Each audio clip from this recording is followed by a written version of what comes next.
Controller too damn far, bruh. Grab that joint.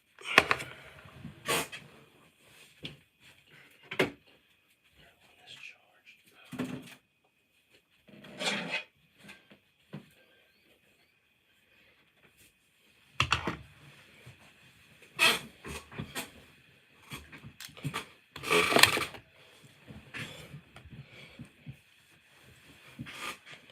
So my sweater's through, my shirt is barely. Sweater's done.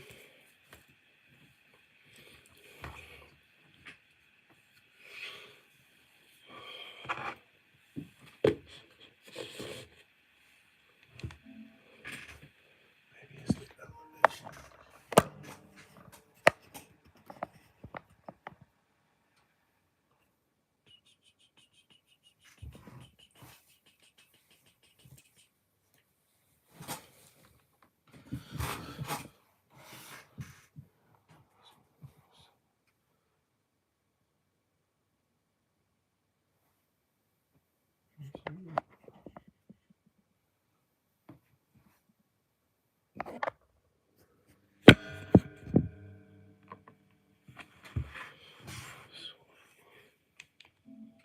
Bad deal, or that I'm trying to force Josh and Allen into a bad deal. But the reality is, one thing I understand now that I didn't as a beginning reseller is just how much opportunity there is for cooperation among resellers, even within the same week.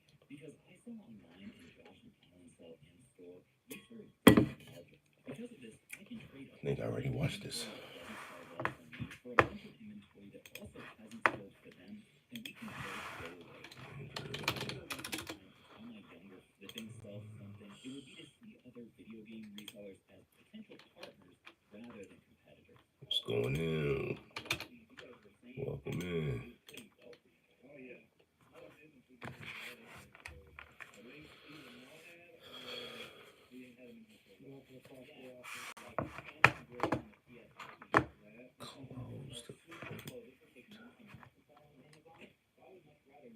Appreciate the thumbs up. Very much. Thank you.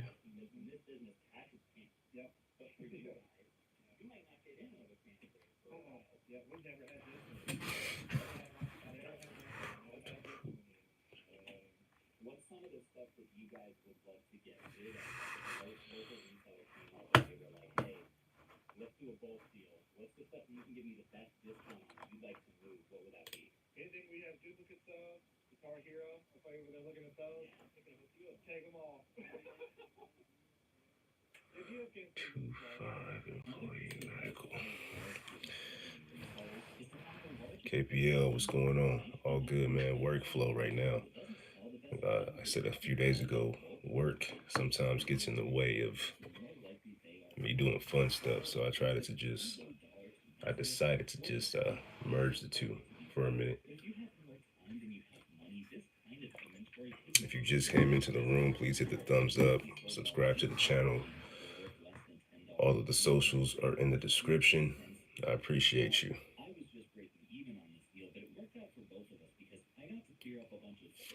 Cali, California, Southern California, born and raised. Currently, I'm in Arizona. Trying to work, trying to stream, trying to build up all of it. I'm trying to multitask right now. So hit the thumbs up if you haven't done so already. Hit the thumbs up. I appreciate it. Let me know what y'all on right now.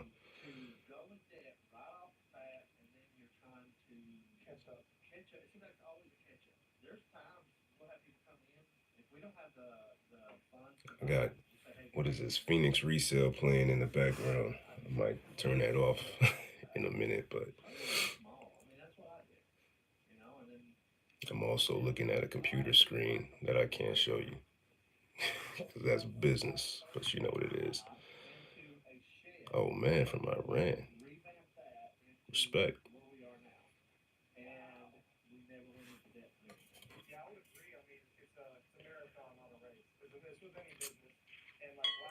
I got a couple batteries on the way. Picked up a couple of these controllers at a yard sale and paid like $10. But they don't work. So I got a couple batteries on the way that help me fix that. So I'll probably be streaming that after work. Um, so yeah, make sure you subscribe, turn on the bell for notifications and all of that fly stuff. Appreciate y'all stopping through for real.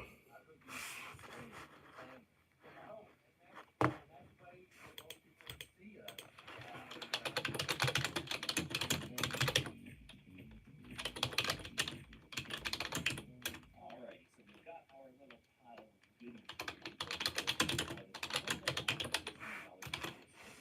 We'll have to see how much in total we can get for this stuff and for that stuff. It's like LA. It's like the LA of Iran. What makes it like LA? I'm curious. Okay. You know how many beans we're looking at? And this, by the way, everyone, is the stuff that they passed on. So we've got like it's mostly support stuff. It looks like in here, maybe stuff that you might have levels of. All right, now before you hit me with the offer, I do have a little bit of a gift for you guys. These are some little Constantine resale switch cases that I'm going to give out to whoever the first 10 people are that come into the store, say they watch the video, and tag one of these. And for everyone else who doesn't get their info, I also got you some little mini wholesale. Yeah. Okay, well, I got a resale for you. So now that you have that, Hmm. how much money are you gonna? What's going on, everybody? Happy Monday, last day of March, right? Yeah. Trying to work, trying to stream, search it. All right, you giving me homework? I'm working already. I asked you to tell me. You telling me to look it up? What is that about? Fine. Later. I'll educate myself on it for sure.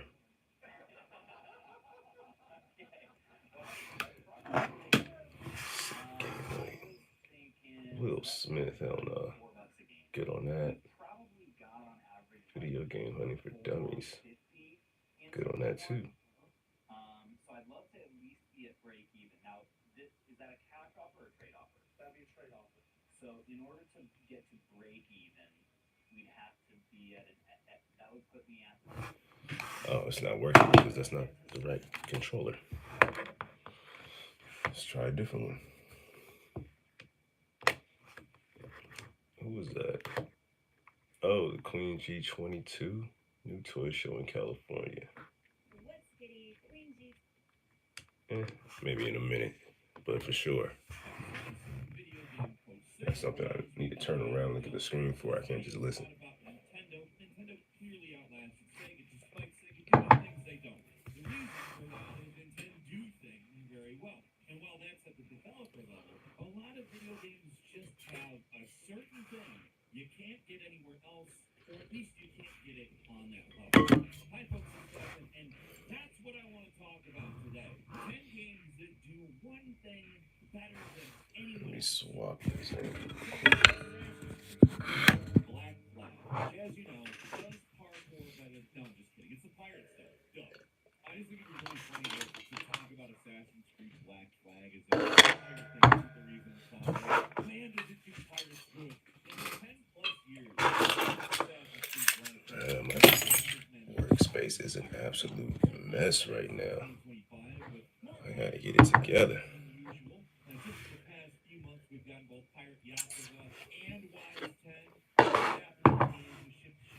Welcome in. Make sure you hit that thumbs up, bro. I'm chilling right now. We'll be playing something later, but I got the workflow happening right now, so sometimes work gets in the way of me having a good time, and this is one of those times. Yeah, what's up, bro? There we go. What is this?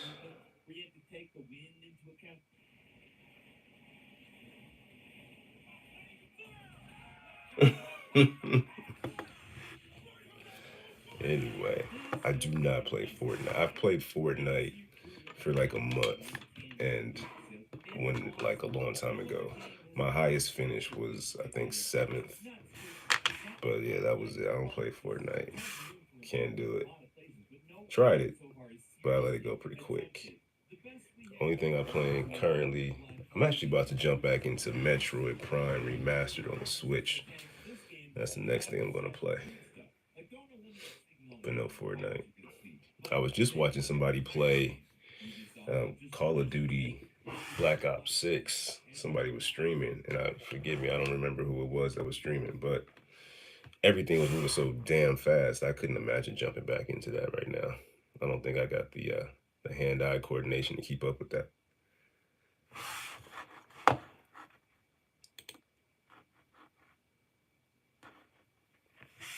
time is this next meeting?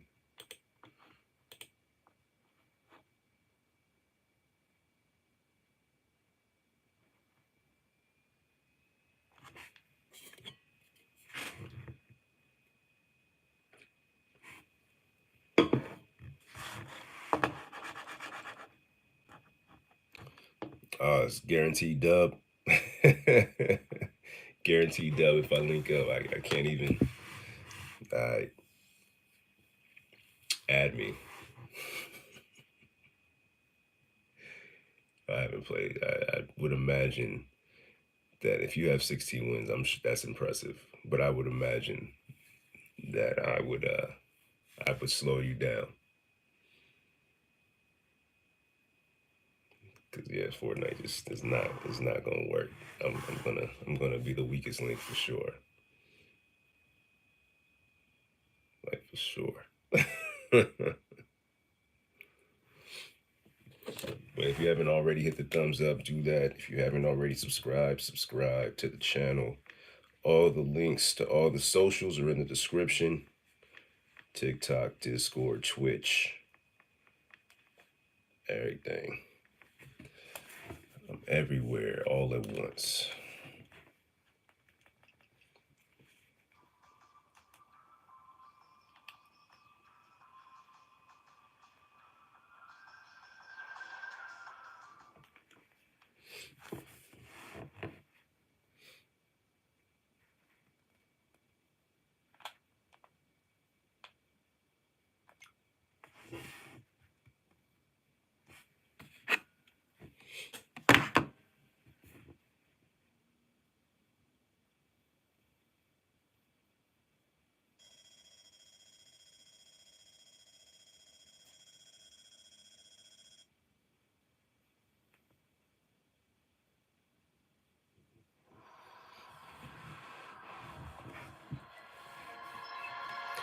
I have to restart this game of Metroid Prime because I don't know where the hell my save data went. I tried to transfer it from another Switch that I thought it would be on and it's not there. So I'm back to square one.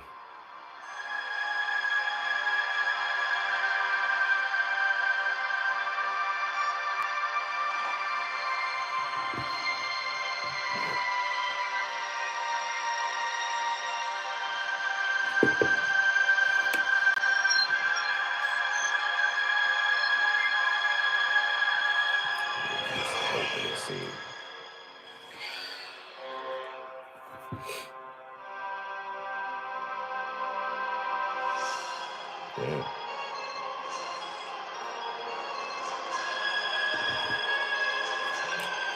See, that Switch 2 in a second. I tried 3 or 4 different ways to get up in the whatever that thing is so the public can play it, but they told me no. I saw a cat on YouTube, what's his name, Beat 'em Ups. Said he was gonna be in New York for it. I was like, oh, well, that's not surprising. Man got numbers, bro. But he get an invite, not a raffle.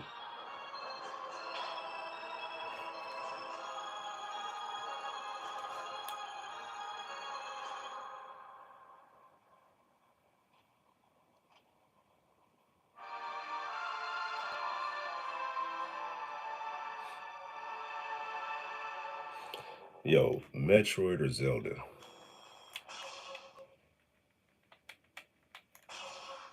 Metroid or Zelda? What do you prefer?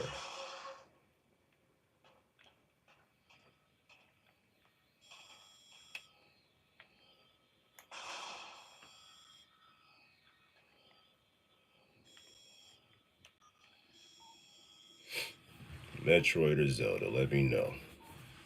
I don't even know. I don't know what my Fortnite name is. Non-existent. Unknown.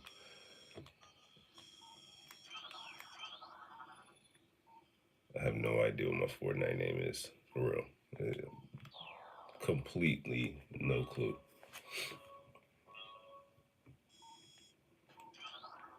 If Fortnite came out 10 years ago, then I played it 10 years ago.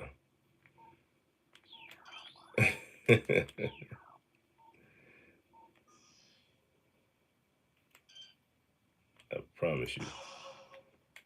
If Fortnite came out 10 years ago, then that's the last time I played it.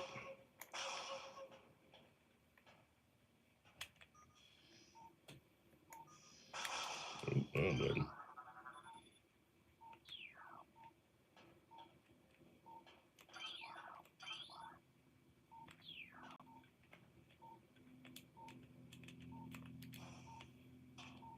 I'm trying to scan it off. There we go. Is there nothing somewhere?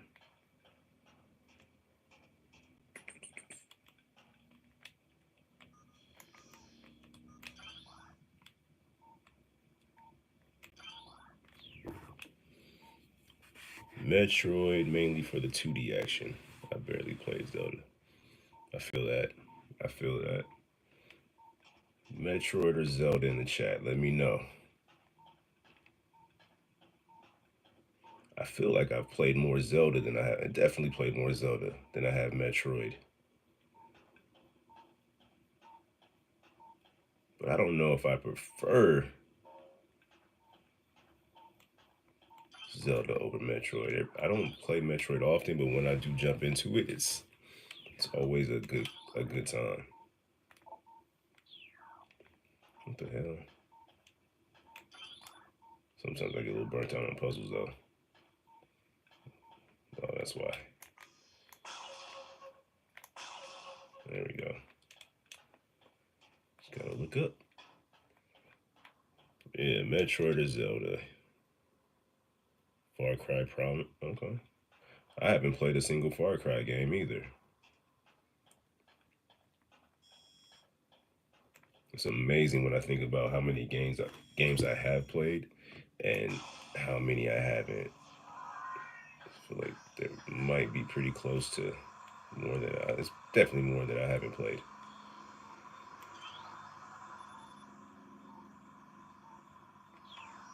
Interesting.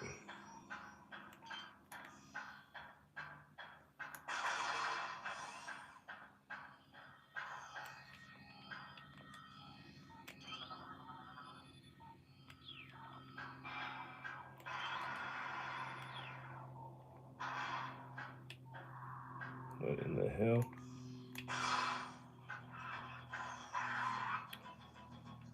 Let me know, Metroid or Zelda. If you haven't hit the thumbs up, man, hit the thumbs up. I appreciate it. It helps out the algorithm. Helps me get more views where I can actually just do this instead of doing this and working. I'm trying to turn this into the full-time gig. We're on a mission. This is like day 2 of that mission. We on it. Let me check what this chat is talking about. We pause. I see they currently have Super Mario RPG for the Switch at GameStop for a dub. Yeah. Go get that. I actually picked it up from. Where did I pick up Mario RPG? I can't remember. It might have been Macari. I think I might have some trade credit or something and found it. And I'm gonna have to give that another honest try. Because I tried it out and I didn't love it. And I never played it on the SNES back in the day. I only played it on the Switch. And it was just okay for me. But I might need to just jump back in it. Give it another fair shake. But for a dub, yeah, you can't beat that. Is that from some type of special sale that they have going on at GameStop? I know they had a deal happening a little while ago. Like buy 4 under 40. What the fuck is that? Oh, hell nah. Buy 4 under 40. I'm sorry, buy 4 under 20 and get them 4 for 40, some confusing shit like that. Is it a part of that sale, or is it something just particular to that game?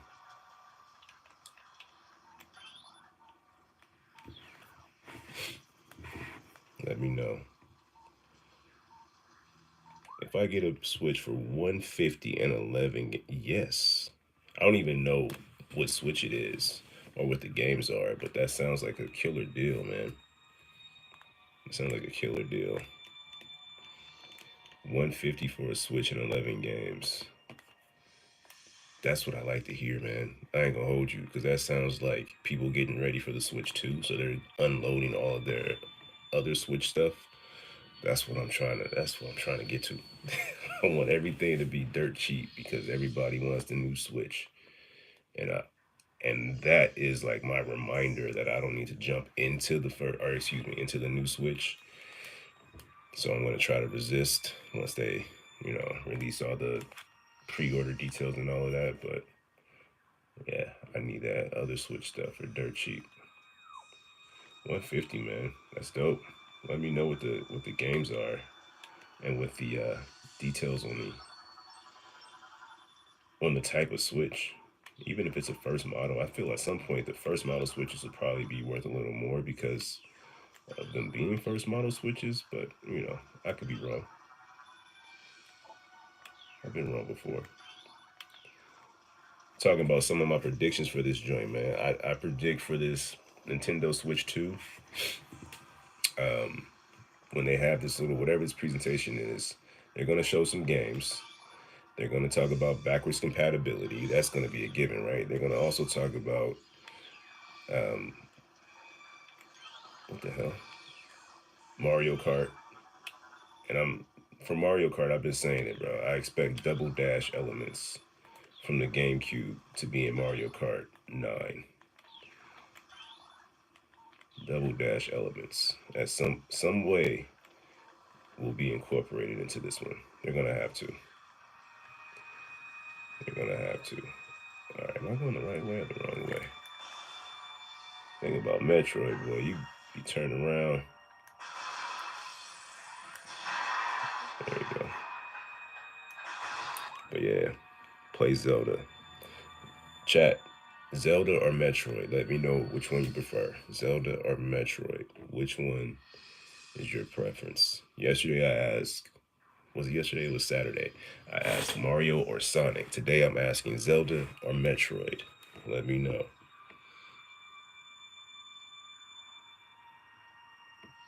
Yeah, I didn't get anything from that GameStop pickup either, man. Or that 4 for 40 joint.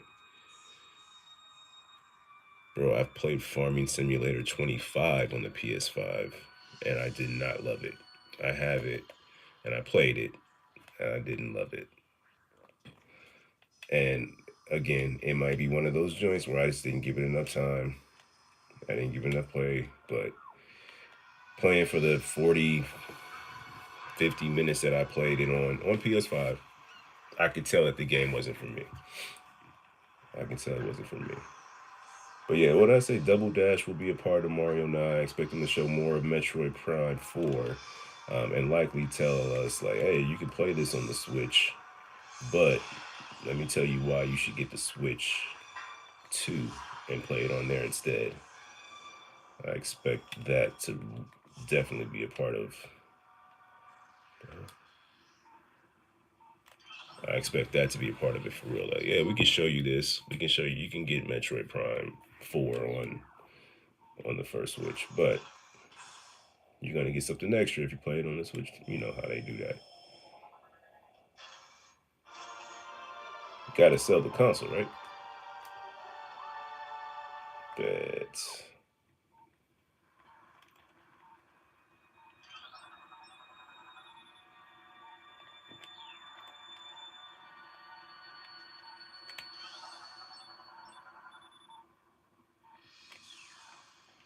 Metroid be kidding me, bro.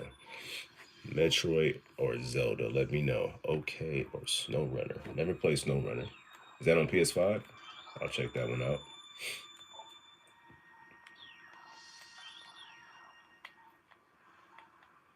My PS5 was down bad for a minute with some issues when it came to overheating and just cutting off on me, but it seems to be A1 now, but let's hope it stays that way.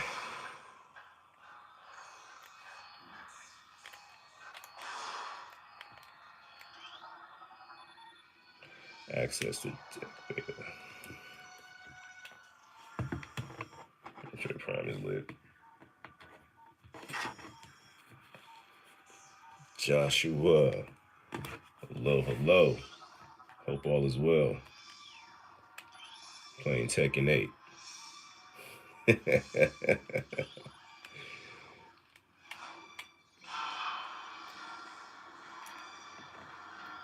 I gotta pause this for a second. I gotta look at work for a hot second. You know what I mean? Hit the thumbs up, man. If you haven't already hit the thumbs up, last stream, after about 2 hours, we got to double digit likes. So maybe we won't have to wait 2 hours to get there today. So hit the thumbs up if you haven't already, man. Which Zelda? Which Zelda you talking about? The last Zelda I played was um, Echoes of Wisdom on the Switch. I played that all the way through. And Breath of the Wild, I have not completed. Tears of the Kingdom, I haven't played. The only Zeldas that I played all the way through were Echoes of Wisdom and Link to the Past, which was on Super Nintendo. Hell, the only Metroid I played all the way through completed was on Game Boy. So, all good over here, man. We got a little work going. We got a little stream going. I'm multitasking. Mr. Sawyer. I'm doing well though. I hope you're doing well too, man. I was down yesterday. I wanted to jump on here and stream yesterday, but allergies were kicking my face, bro. I couldn't do anything. But we're back at it now.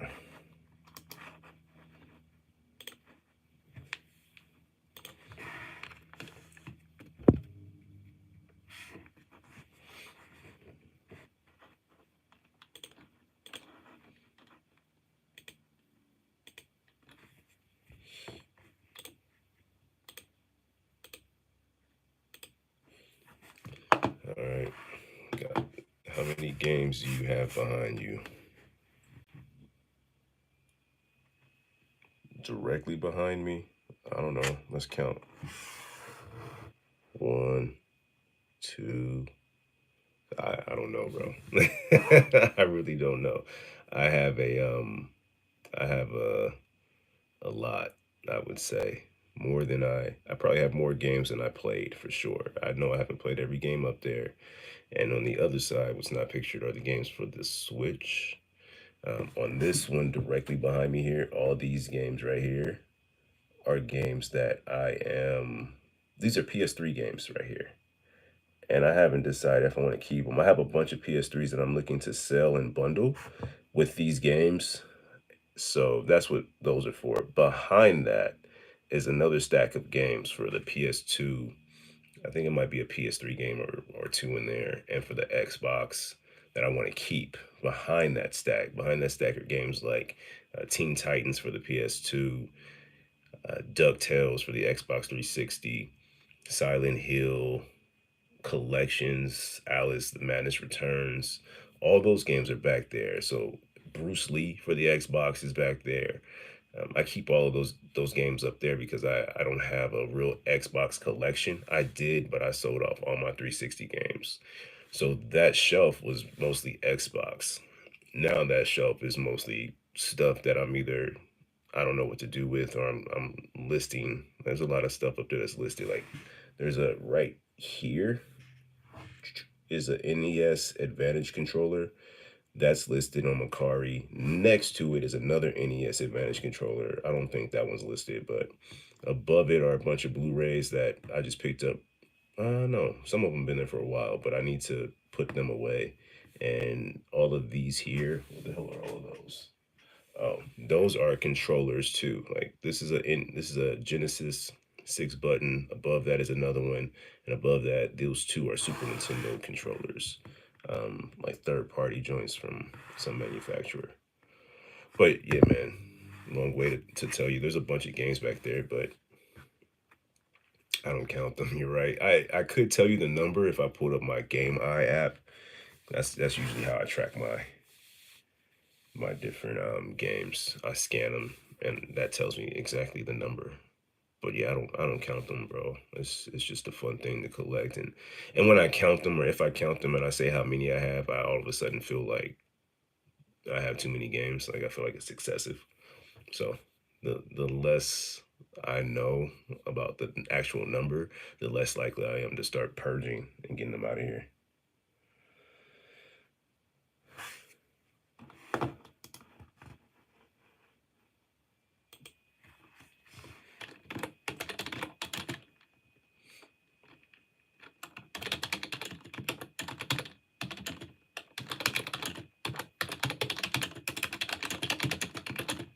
So yeah, I'm multitasking. Workflow, this flow. How much do you want for a PS3? It depends. I'm selling like two of the big body ones. I think one's an 80 gig, the other's a 40 gig. Neither one of them are backwards compatible. I was selling the PS3 controller and I think 7 or 8 games with it for I think $80, maybe 85. The slim PS3, I was selling that with just the console itself for just the console, no games, for 80. So, and I was selling them locally. I could sell them on Macari or eBay, but I don't want to deal with shipping because shipping is just a pain, bro. I just wanted to shipping and fees are a pain, honestly.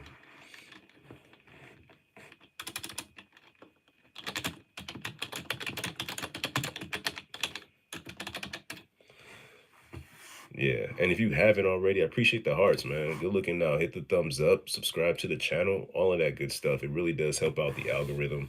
They have rubies and super thanks and all of that, which I'm sure YouTube would appreciate if you send it because they get a nice little cut of that. But I don't really care. I just want y'all to link up, say what's up in the chat.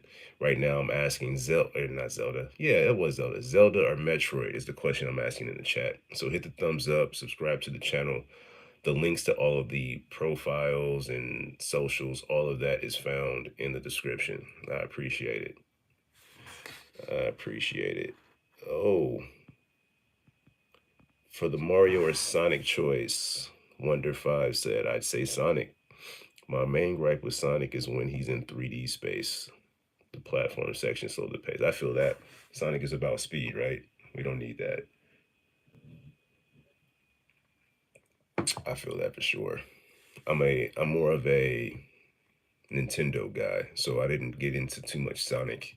I did I did play Sonic, but it was always brief and it was never a full playthrough. So, but that was the fun part about Sonic. I could play it for 5 minutes and feel like I played like an hour worth. That shit was going fast.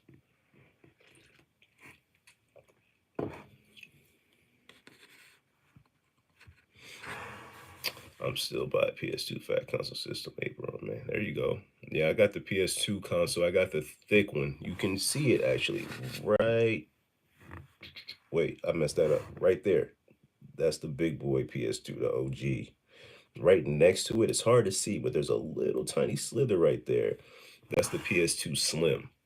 So the big boy PS2 I'm going to keep. The Slim I have listed and I'm selling to locally for 95 for just the console. And I got games for it too, like Need for Speed, Burnout, and I think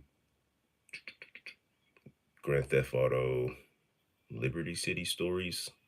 But if somebody wants to buy the games, I'm not gonna throw them in. You gotta I need that little extra bread for the games too. But I'm gonna keep that PS2, the thick one. But that Slim is one I found a while back at a where did I find that? A thrift store named what's the name of it? Savers. Paid 45 for it, so it was a nice come up. But like I said, man, it's the same reason why I don't count the games. If I when I look over here and I say, man, why do I have all these PS3s? Like, what is the purpose of this? So I make sure they work. I check them out, test them, and I'm like, let me get these up out of here.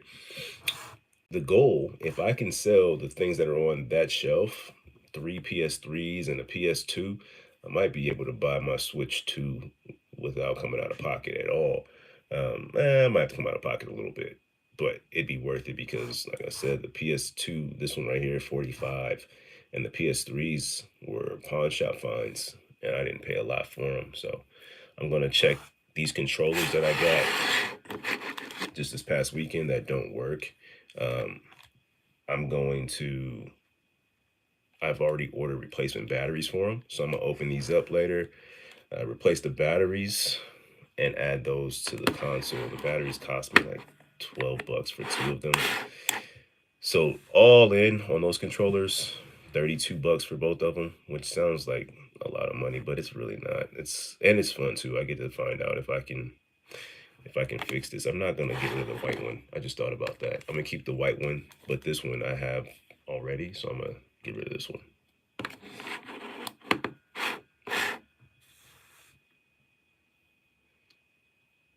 Oh, nice. Yeah. Just got a crazy PS2 collection. Shout out to 75 cents. Said hello. Appreciate all the stickers. All of that. Appreciate it for sure. The interaction is definitely it's appreciated for sure, man. Thank you. Joshua Short, because I'm a huge. Oh yeah, you got the PS2 collection on deck. Okay, that's gonna be fun as soon as you get to. So wait, you have a PS2, or you have just the games, and you need a console, or you have like let me know what you working with, man, because I'm not gonna just sit here on this PS2. If you need it, we can figure something out. On the PS5, I play everything, right? But the main thing that I play, the one game on the PS5, honestly, see that, wait, right here, that yellow right there, that's Cyberpunk. That's the one game that I put in the most hours on, like 100 plus. And I'm not gonna lie to you, it might be another 100 because I'm ready to put that back into the system and play some more. I've played 100 plus hours and I have not played the. Is it what's the expansion? Phantom City, Liberty City, whatever the expansion city is. I haven't played that, so I'm about to do another run on Cyberpunk. That one gets all all of the play. For an actual, I mean, it's a PS5 upgrade, so I'll call it a PS5 game. But this bottom row down here are PS5 games, and I would say the games that got the most play, um, fighting games. I played Tekken 8, Street Fighter 6. I just started playing recently, which was really good. I enjoyed that one, and Dragon Ball, whatever the newest Dragon Ball was. At this point, Sparking Zero, I believe is what it's called. That's what I'm playing on that PS5 for the most part. Um, but other than that, on the PS5, Sifu, playing that. I got a lot of slack. I called it Saifu, and they was roasting me for a minute. But Sifu, I played for a bit. That's when my PlayStation died when I was playing Sifu. Like, all right, what the hell is going on? So it's been down for a minute, but it's back up and running. And the most recent game I played on the PS5 was Street Fighter 6 was the most recent. Before that, it was Farming Simulator 25, which I just maybe haven't given enough time to. Appreciate you stopping in. Appreciate you stopping in. Have a good one. Hello, Sachin Rinty. I'm not saying that right. I apologize. Welcome in. Welcome in. Certain Walmarts lately have been having games that, yo, they have, and I've been trying to find them, but I've been unsuccessful when it comes to that. The Walmart that's in my neighborhood, I'm not finding much of anything. I did pick up a $10 game yesterday, but it was Baby Shark on the Switch from my youngest. So it's nothing for me really when it comes to finding games for cheap. But yeah, man, I have been searching. I go to Walmart, and anytime I see something on there, right? Like I'll watch YouTube and I'll see people who go to Walmart and go to Target and they come up, bro. They get crazy deals. And then I'll go to Walmart or Target and they'll look at me like I'm like insane. Like, what are you talking about? We don't have nothing like that. It never fails. It never fails. But that's all part of the hunt, man. It doesn't stop me from doing it. I just go to a different one. It's fun. But you guys should let me know, what are you playing? in the chat. Let me know what you're playing and what console it's on, or if it's PC. If it's PC, I'm stuck. I can't play it. I don't have a PC to play that on. But let me know what you're currently playing, and if it's something I need to add to my collection. And if you're not playing anything currently, let me know what you're looking to play. Because again, if it's something new that's on the way, I want to play that too. That new Terminator that looks like a retro style type of game. I want to pick that up. I don't know the details on when it drops, but I need to get that. And my oldest daughter has been asking about Overcooked, so I need to pick that up. I was gonna pick up just the first one, but I'd rather get um, the combo. I think they have an Overcooked 1 and 2. Apologies, y'all. I'm multitasking. Like I said, sometimes work gets in the way of me doing what I want to do. So to help me with that, hit the thumbs up, subscribe to the channel. Ruby's super thanks. Go to the link. The description has all of the socials. Um, yeah, man. Share, like, comment, all of that. So I appreciate you. I appreciate you. Let me get back to this chat. Recently played Tekken 8. Past. Oh, yo, Joshua, listen to me, man. You've been playing Tekken 8, bro. You are probably a freaking menace on Tekken 8. Probably a damn bully, man. Probably a damn bully on Tekken 8. Same damn game, which is Rainbow Six Siege. That's what it is, man. Watch Dogs 2. I have Watch Dogs 2 madness, and I'm gonna have to play that. I played Watch Dogs 1 forever ago, so I'm not gonna remember the story, and I'm not going to play through it. So I'll likely will play, like, watch the story from Watch Dogs 1 and jump into that. But I'm with you on the same game. It's a challenge. In all honesty, with all these games up here, it's a challenge to not jump back into Cyberpunk every single day. I'm not gonna hold you. I'm not gonna. It's difficult to not to not just play Cyberpunk. So I'm forcing myself a lot of the time to play a different game. Right now, I'm jumping back into Metroid Prime Remastered, which I played a few hours on my other Switch, and I thought I had the save data, but I didn't. So now I'm starting over, which is fine because I don't remember the buttons or anything, so it's all good. Happy early birthday, man. Happy early birthday, April 9th. Very cool.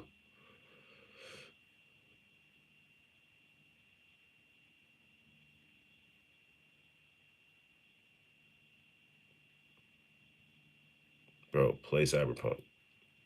That is my advice for everyone. Play Cyberpunk.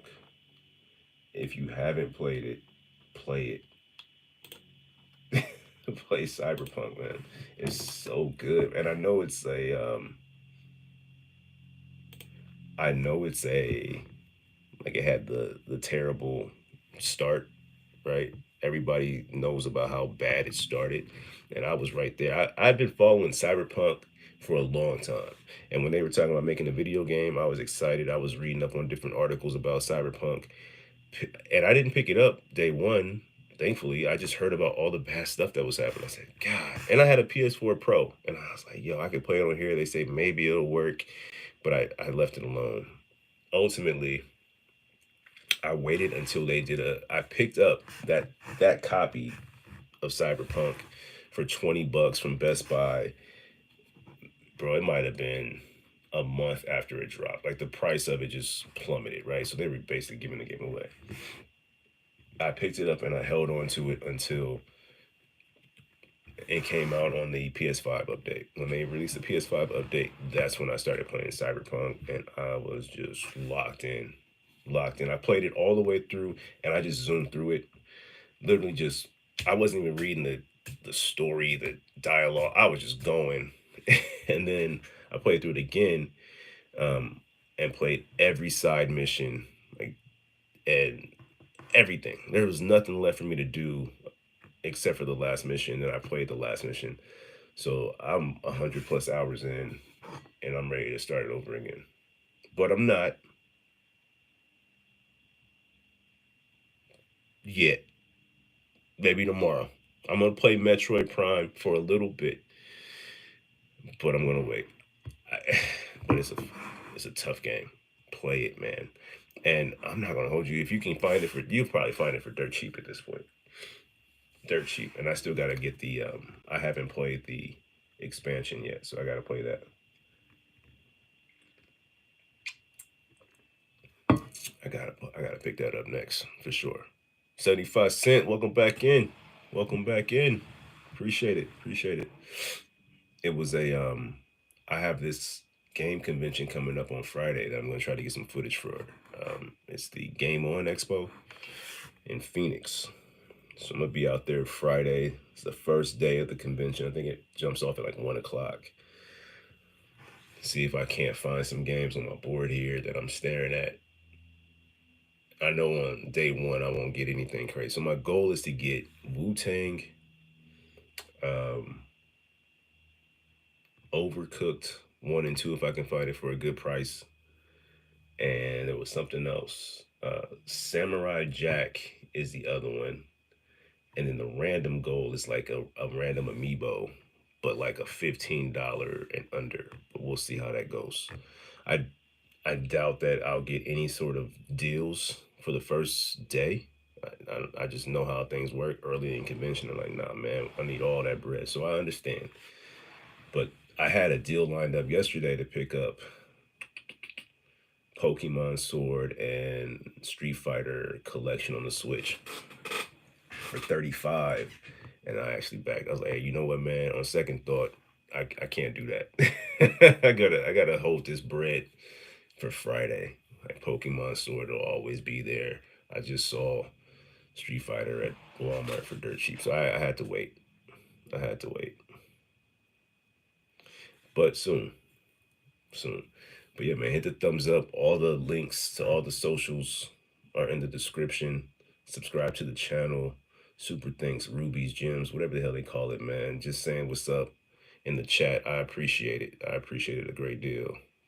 Your house decor. Oh yeah, I'm trying to change it. Believe it or not, I'm trying to get rid of all these big, oversized bookshelves that don't match. There's a lot of hodgepodge kind of thrown together in here, but I'm trying to switch that up here soon enough. I keep saying trying. I'm not gonna. I gotta stop saying. I'm going to change that very soon. It's just a matter of time. That's all. But everything that's back there was basically only thing I'm looking on that wall, right? I'm looking up there and that I can see. I'm gonna point out to you the stuff that I paid for full price. All right. Look behind me. See this stuff? You ready for this? I paid for this. I paid for this PlayStation. Right? I paid for this Xbox One. This is the day one Xbox One. And this was a gift. I paid for that hat, full price. And yeah, I think that might be it. The rest of this stuff up here, man, no lie. Oh wait, I paid for this full price. That right there. See that? That right there. Pay full price for that. But yeah, everything else for the most part, I either caught on sale, caught at a yard sale, Facebook Marketplace, OfferUp, pawn shops. This entire, all these games, all these PS4 titles, I didn't pay for full price anyway. They were either on sale at a store or they came from a pawn shop. And I'm not lying to you. Like, damn near every one of these games right here is from a pawn shop that I paid maybe between $5 and $10 a game for all of those. And after that, when I tell you these games here, if I pay between $5 or $10 a game here, um, I sold other things that I also picked up where all these games, if I came out of my pocket more than $25, I'd be really surprised. I'd be really shocked. And that's not a flex or a brag. That's just I don't like spending a lot of bread on my hobbies. I have two daughters, one of which just this weekend enrolled in ASU. So shout out to her. So I don't have a lot of money to spend on myself. Look at my shirt, bro. Look how faded my shirt is. I'm playing broke right now, so I'm making sure that I can still afford and have a good time with the hobbies that I enjoy, and I don't have to spend a lot of money to do it. So that's always nice. There is a PS3 on this shelf that I did pay for when the PS3 drops, like way back when. That's mine. But everything else, man, is these books down here, either thrifted or some sort of marketplace deal for those.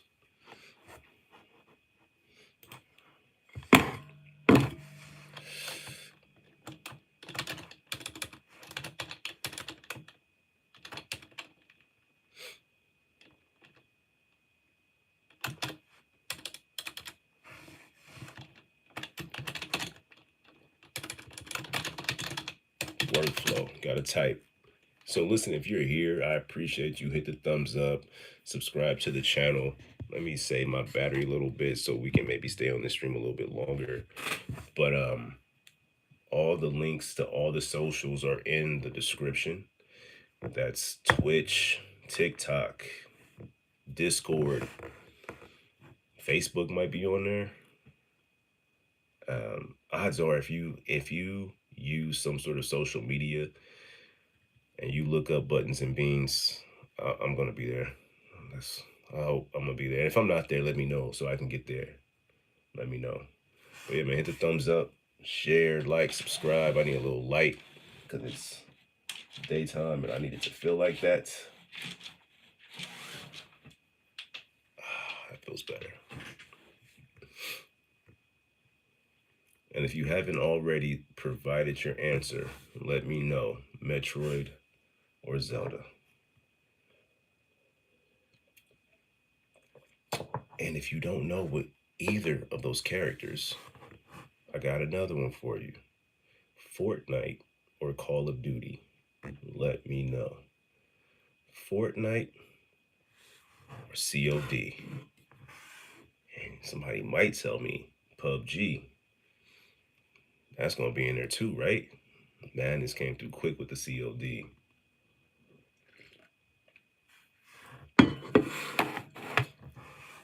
Playing Warzone? Are you playing campaign? Are you playing online? What you doing, man?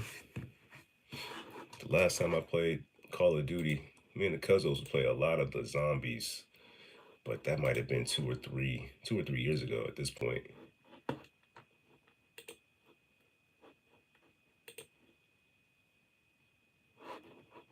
2 or 3 years ago at this point.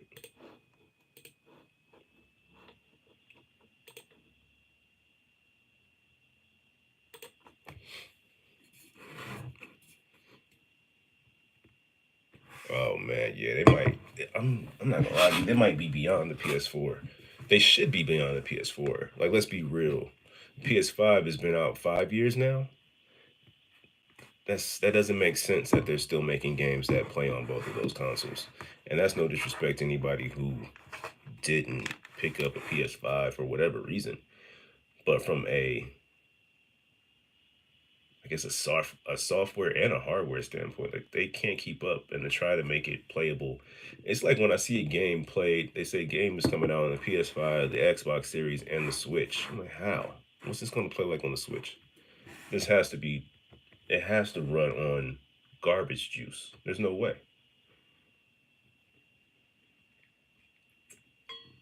Some of them make sense when they're just little cutesy games, but when I see NBA 2K on the Switch, I'm like, 2K25 on the Switch is crazy.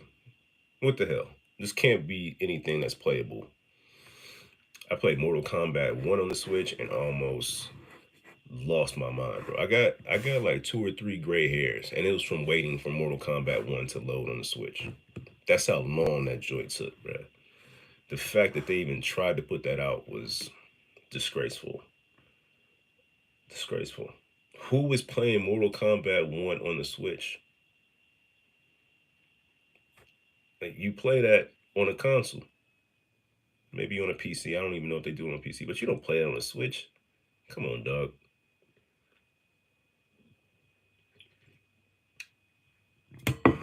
There's no way. That was so bad. I did a fatality practice, and no lie to you, you know, you practice the fatality, and once you complete it, it had to reload to the title screen. So it was about a minute 30 of loading to get there. You do the fatality, it tells you how to do it. That takes all of 8 seconds. And then another minute 30 of loading to get back to the title screen. I said, bruh, there's just no. It's still on the shelf. I have it still. I haven't sold it. I feel bad if I sell that. I literally did a video and said, yo, this game is trash. You can't play this on the Switch. Like, why would you want to play this on the Switch? This is available for sale right now on Macari if you want to buy this from me, but don't buy it from me because it's trash. It's really that bad. It's unplayable. Games that are unplayable is just a whole nother subject. I need to do a video on that, and you guys let me know if there's a game that's unplayable. But for me, that one was unplayable. Um, Fahrenheit, Indigo Prophecy it was a PS4, like a PS2 remake or something. But that game was unplayable. The camera was clunky. I have that in my shorts too. Not these shorts, but in the shorts on YouTube. Indigo Prophecy was just trash. I couldn't get around the camera. I was like, bro, and they had one black character on Indigo Prophecy, and this is not on any type of. It was just weird. One black character, and it was as if they pulled this character. It was as if they pulled this character from like some '70s black exploitation video or movie, like some Superfly, um, pimp move. It was weird. He even walked with the weird, like, bro, what are y'all doing, bro? And I'm listening to what he's saying, and I was waiting for it was bad, bro. I was waiting for him to call somebody a jive turkey. Like, it was that bad. And then I looked it up, and of course, the character was voiced by a white guy. You know what I mean? And it was just like, what the fuck is this? Nah, oh nah, man. Let's get this the hell up out of here. So I sold that, bro. It was weird. The game was trash, and then that set me into a whole different mindset. Like, man, what are we doing, bro? What is this? Is what y'all think? This is what y'all think people like me talk like and look like and actions they have? Like, no, that's not how it works, man. You should have you should have either done more research. And I don't know how hard it is to find somebody who is black to jump in on a game and say, hey, yeah, that's not it. And if you were going to do more research, then don't make them black. Don't put a token character in there for the sake of your game. It's stupid. It's dumb. Enough time has passed to where most people should have a PS5. Yeah, right. They're finally starting to go off. Look, not only should enough time has passed for people to have a PS5, enough time has passed for them to have a PS5 Pro, right? A useless piece of hardware for to replace the console that just came out, to replace the console that came out before that, that you still have games that play on it. This console generation has been bugged out, bro. Bugged out. Nintendo won this console generation. It's not even a question. And they didn't even come out in this generation. Nintendo won the Xbox, PlayStation 5, Xbox, whatever series. Nintendo won the console generation. And they won the next gen console war, and they're not even in it. It's just bugged out, man. Xbox can't figure out what the hell they want to do. They like, yo, get an Xbox series. Get the S. Nah, but get the X. But we also have an Xbox One that's called a series. What? Why? I don't know. Because we're confused too here at Microsoft. We don't know what the hell we're doing when it comes to consoles. We don't know. Yeah, they be doing some wild stuff. Console war has been trash.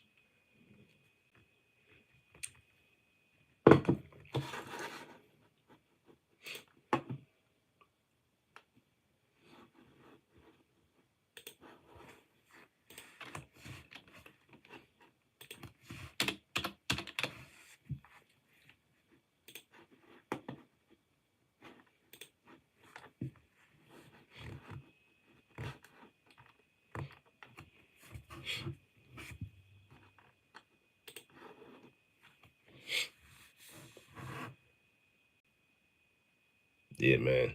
It was crazy. Look, 1D5, if you ever just get a chance to look up Fahrenheit, I think it's called Indigo Prophecy or Fahrenheit. It's one or the other. But and just look it up, man. It's just wild. It's like, what were y'all thinking, bro? I ran around the library with this character and the stuff he was saying in his movement. I was like, bro, there's no way. This can't be real. There's no way that they thought this was a good idea. And they did. And they released it. And nobody had a problem with it until I played it. I had a problem with it. I had a problem, first of all, the camera work was trash. Then that, on top of trash camera work, oh man, get this game up out of here. So I ended up selling it. I ended up getting rid of it for sure. I'm sure that's not the first time that's happened. I would, again though, I would much rather them not try. Like don't try to include if your inclusion isn't done properly, man. Like there's don't piss me off, man. I guess is what I'm getting at. Don't make me mad, bro. Don't make me mad. Just the pain, bro. I don't understand it.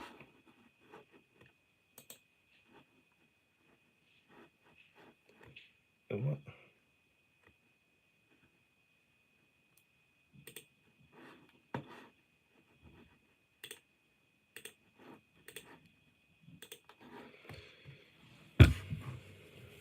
Just a pain.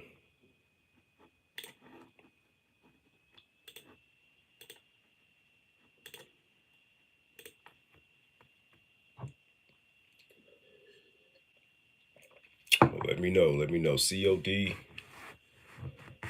or Fortnite? Who's in the chat? Who's in the room? COD or Fortnite?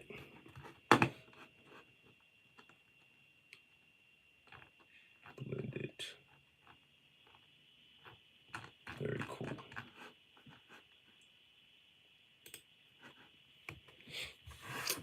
The stereotypical black person reminds me of the homeless black lady in Cuban Revolution. Oh wow, I'm gonna have to look that one up. I haven't. I'm not privy to that. I gotta look that up.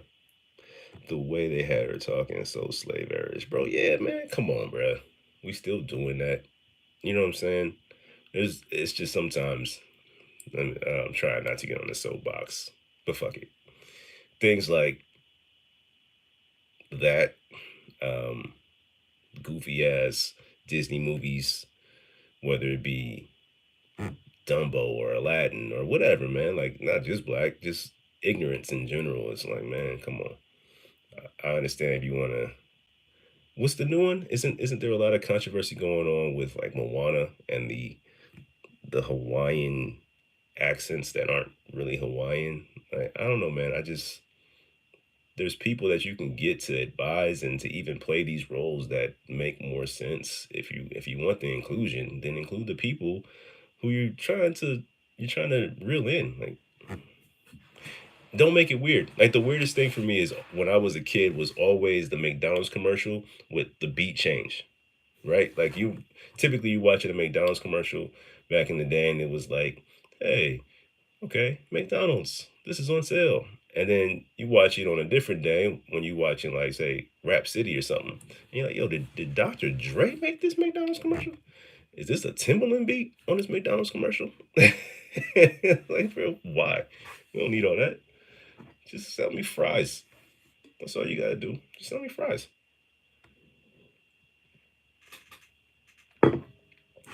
But yeah, there's a better way to do it, man.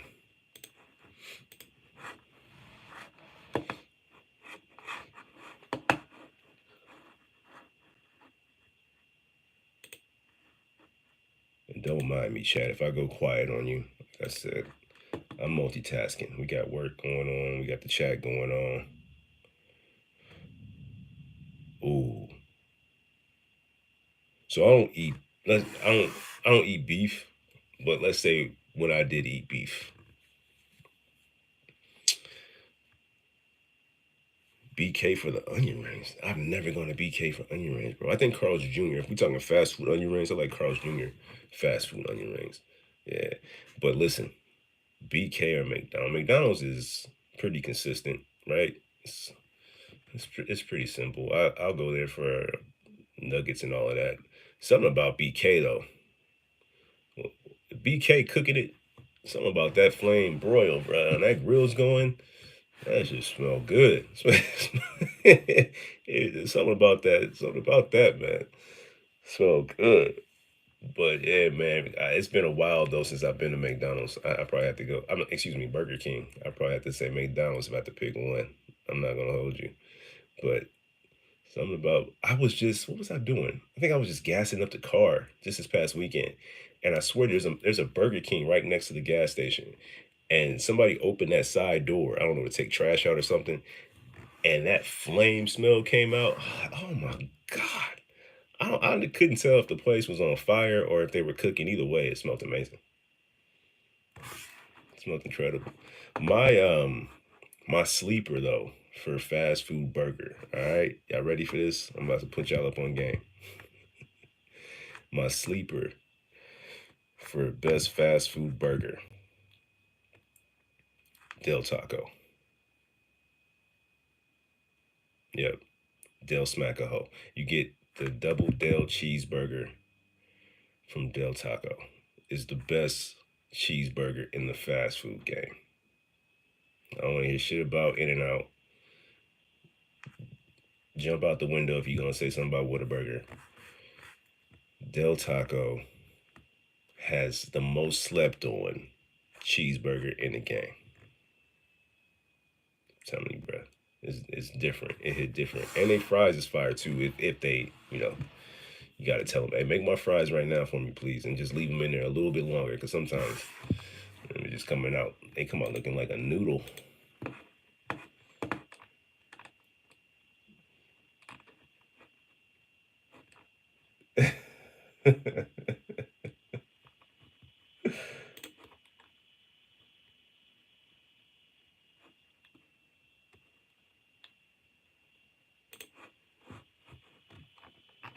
Work, man. I'm on a hunt for answers here, and I just can't find them. I just can't find them. Let me jump back in the chat. Chicken fingers at BK. Chicken fingers at BK are crazy. Don't they give you like 37 chicken fingers for $1? Oh no. That's nuggets. Chicken fingers are different. I know what you're talking about. I know what you're talking about. The nuggets, they be like, yo, here's a bag of nuggets. Give me 75 cents. I'll throw you a bag of nuggets. Cup fries from Del. You know what I'm talking about. That cup of fries is crazy. But yeah, man. That's why my fat ass is fat now. Sleeper fast food is Wendy. Okay. Spicy nuggets at Wendy's hit. Spicy. Yo, when they start saucing nuggets? They sauce nuggets at Wendy's? I'm straight on that. That sounds like it's gonna get messy.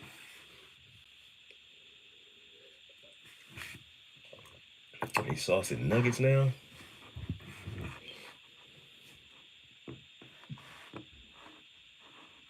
My man shouting out to exact Wendy's. Shout out to Wendy's in Jersey. That's what's up.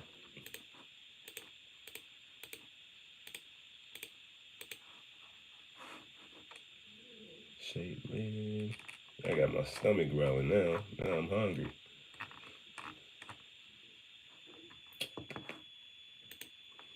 Yo, make sure you hit the thumbs up. All of the links to all the socials are in the description.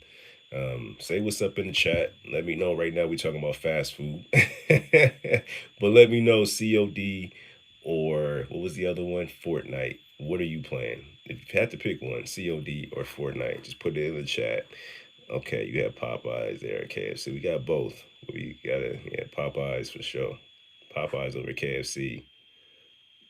Oh man, you haven't had Chick-fil-A?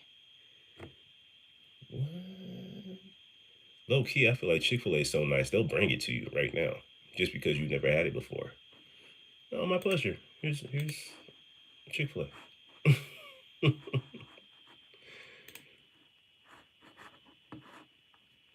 Canes is decent. Canes is decent. Something funny about Canes, when I first had it, I said, yo, this is trash. It was bland. It didn't taste like anything. No seasoning. They're like, well, you got to use the sauce. Like, I did use the sauce. It's trash. It's weak. And then I went back again, and I still felt the same way. Like, it's trash. It's weak. But I kept going back. And I think they put something in their food, bro, to keep you to keep you going. It's something in Canes, because it was basic as shit, but I kept going back, and I do enjoy it. I don't eat that shit too often, but if I'm hitting the road, if I gotta go to Cali or Vegas or something, that's like my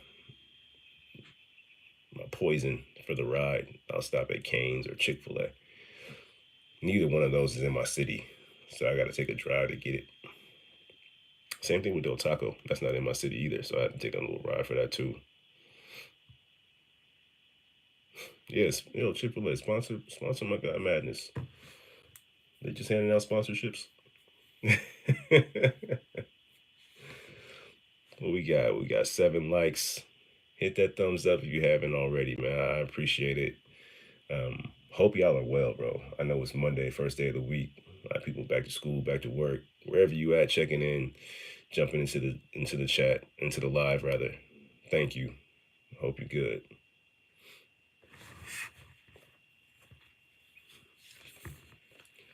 Oh man.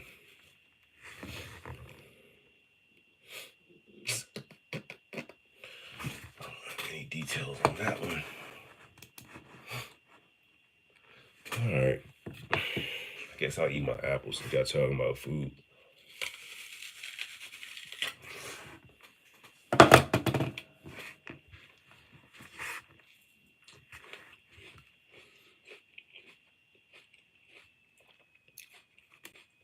If you close your eyes, it's just like Chick-fil-A.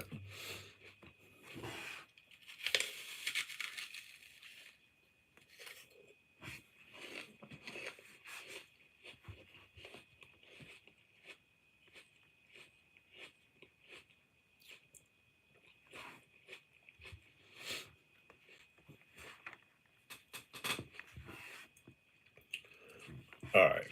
Work is paused. Nothing really popping. I've had this Game Ranks video paused for how long? Forever. 10 games that do one thing better than anyone else. Like, we don't want any anime crap. We don't want any Templars nonsense. Take Assassin's Creed Black Flag, update the graphics, and make a completely standalone pirate story with the end. Boom. I'm not saying there haven't been any good pirate games after Black Flag, but nothing's really managed to let you play out the pirate fantasy on the level of both beauty and fun that this game has. There's solid pirates. I need to take a smoke break. Pirates, classic Sea of Thieves. It's fun and deserves mention for still having the best water ever.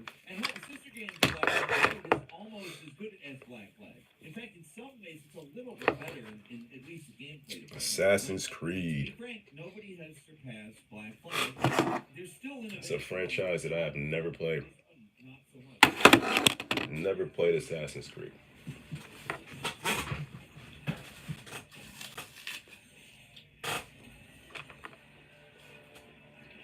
That looks tough though. Black Flag.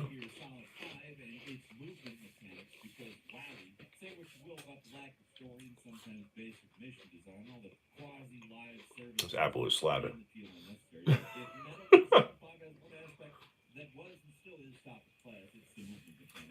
Some of the games are finally just starting to catch up with now. It's been a long time coming, because other than maybe like The Last of Us Part 2, all other third-person speaking and shooting games feel woefully out of date compared to the breadth and depth of the movement in Metal Gear Solid 5. It is so fluid, smooth, and easy to control. I remember that. With a level of fine-tuning you just rarely see. The actual shooting mechanics are not great. They're not bad, but they're not going to knock your socks off. I remember that. I didn't finish Metal Gear 5. Being able to freely transition between standing, crouching, and prone feels, seamless in this game. And it's so few games manage it. You can dive and roll and crawl around in your bag and do all kinds of high-level tricks. But the actual controls aren't very complicated. You're almost always doing exactly what you want to be doing. Something's wrong. But it has to be here. Enemy presence detected. The map has been updated. You get a lot of options to move around in a way that feels realistic. Let me know in the chat. And it took years COD or Fortnite? learning some I'm playing COD. I'm not playing either, but if I had to pick, it's gonna be Call of Duty. Weighty sort of movement. The newest Assassin's Creed is finally trying to update its movement mechanics, and it looks a lot like what Kojima was doing 10 years ago. And there's no denying that Phantom Pain is a flawed game, but even now the movement has yet to be topped in third-person games.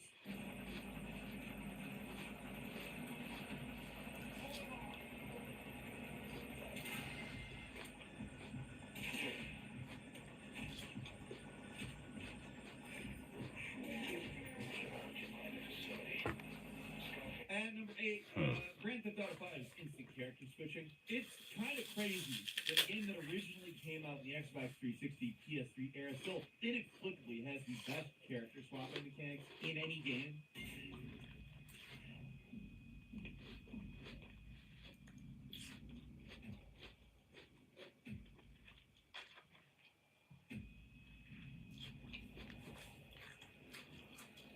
Yes, there are a few open world games that came out after where you can swap characters, but nobody has done it as immersively and cleverly as GTA 5.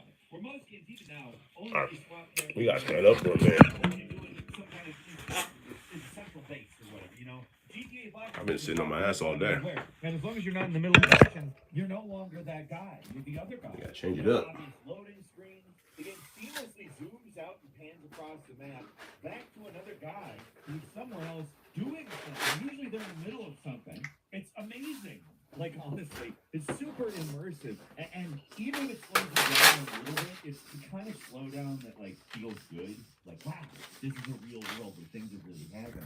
You'd think with the advent of SSDs, this sort of thing would be more common, but somehow it just isn't. I mean, sure, switching between the Spider-Man is faster than GTA 5. The transitions are a lot more mechanical and not as interesting. The kind of transition we see in GTA 5 is something that you could only do in a game. Like, I mean, you could do it in a movie, but I'm not sure you would. It would be very expensive. Whether that's doing it with a drone that flies across the city or doing it with CGI, actually having it come off as well as it does in this game would not be an easy prospect. And right now, the only game that looks like it could possibly top GTA's still innovative character swapping is GTA 6. It's got dual protagonists, maybe. That's the rumor. I mean, that does remind me that we're this far into 2025 and still don't know exactly how many protagonists GTA 6 has, which is crazy. But if it's the case that there's more than one, they may blow our minds.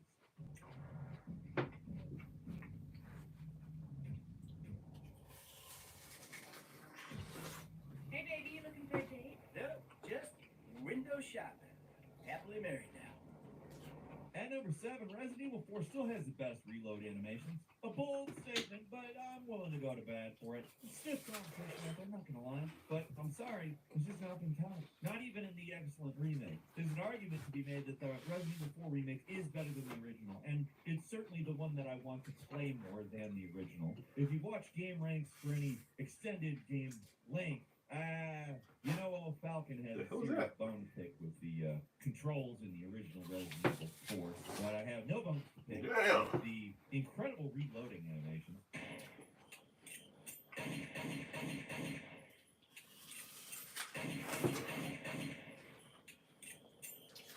It is so crisp, so clean, so sharp. I mean, it is absolutely impeccable. It's hard to even describe what makes it better than everything else out there. But if you see it, which you are right now, you know. The standout animations are, of course, the rifle. The way Leon hammers that bolt is just next level. The Red 9 reload is another masterpiece. The ammo pop, the ramming into the magazine, throwing away the clip. Looks badass as hell. And then there's the broken right back. bowflower where Leon throws Smoke the break. breach over his shoulder to dump the spent cartridges. Masterful reloading going on here. What makes the reloading here stand out is it's not just functional either. They're intentionally trying to make it look as cool as possible, and that's the Resident Evil 4 reloading difference.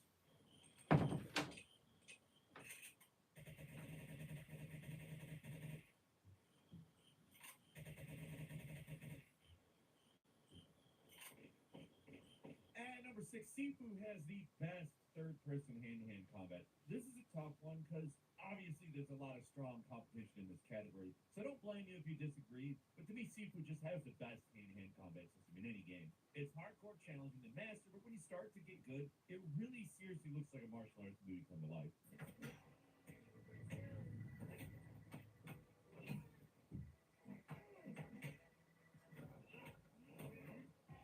It's It's got that perfect balance between deep mechanics, while still retaining kind of a power fantasy of being a martial arts guy. You feel cool even when you're not really doing great, just because the animation work is so good. And when you start getting good, that's when the systems really start to click. Enemies that were originally a struggle, you had to get through them slowly, they suddenly just become minor roadblocks. Takes a lot of time and effort to get good too, because enemies are relentless in their attacks, and it can be difficult to find out the right counters for it, but that's part of the fun of the game. Redoing the same sections until you truly master it. It can sound repetitive, but it's actually pretty fun. Sifu is a game that you really have to work to understand, and yet again, it's repetitive and that can be very frustrating. But when it clicks through all of the frustration, it's all worth it.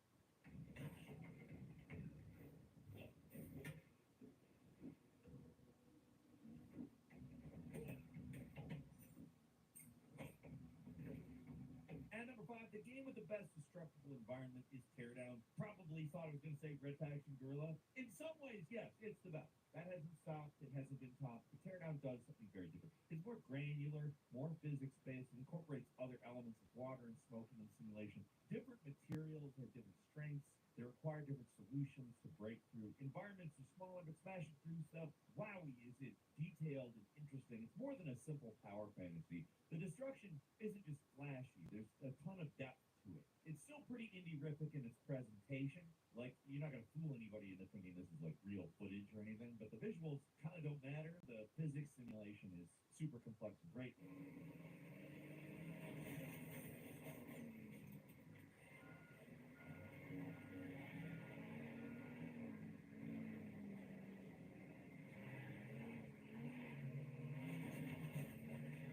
Of course, Red Faction Guerrilla does a lot of other things that this game does not. It's an open world game, shooting, driving, all the chaos you could want from this sort of thing. There's no enemies in Teardown, it's just you versus the environment. So it may not be the perfect destruction game, but there also kind of isn't the perfect destruction game. Instead of focusing on interesting gameplay, mechanics, or innovative technology, modern games are about fidelity. So innovation and destruction, it's just not there in the big AAA games industry. It's up to indies like Teardown to pick up the torch on that. And while I can't make something as grand and impressive as a fully blown open world action game, at least you can settle for some pretty impressive destruction here.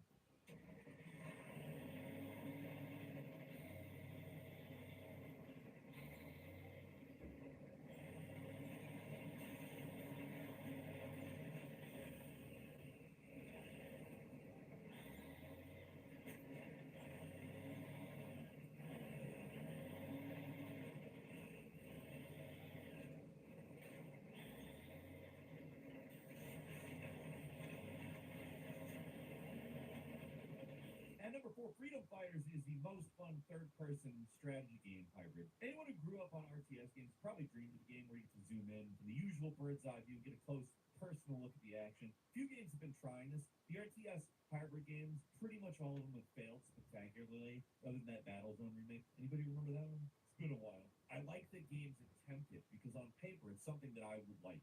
And easily the best out of them is Freedom Fighters, this game with awesome central gameplay gimmick. It's been yet to be improved on. What makes it work is how simplistic the controls are. You're a guy who's relatively slow, not super accurate by yourself, but as you complete objectives in a given location, you can recruit more allies to your cause until you get enough guys to storm whatever central base the area happens to have. Your helpers can be given several commands to attack or hold position. You can directly order them to move to different locations. Like I said, simple concept, but the execution is just great. Storming a base with an army of soldiers under your direct command is just fun as hell.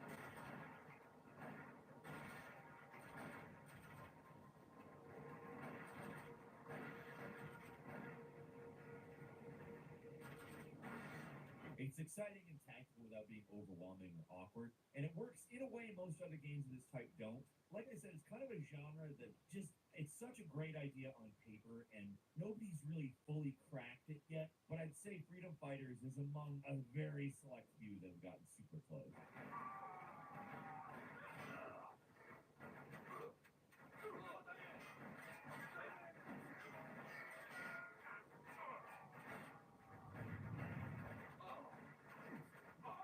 And number three, Draken has the best dragon riding. It's sad that in 2025, the dream of a definitive dragon game remains a dream. With how many nerds make games, you think somebody would finally make a proper dragon riding game. There's enough fantasy books about the premise, and come on, it'd be cool to just do in a game. Not like Panzer Dragoon isn't awesome, but it's also Star Fox with dragons. The only thing that's ever come truly close to what we're talking about is Draken, the Order of the Flame. It's a bingo game where you actually ride a dragon, but I mentioned Panzer Dragoon. But nothing does with this game or its sequel, The Ancient's Gate, does. You seamlessly fly, land, take off with the dragon innings. It's Grand Theft Dragon. That's the key difference here.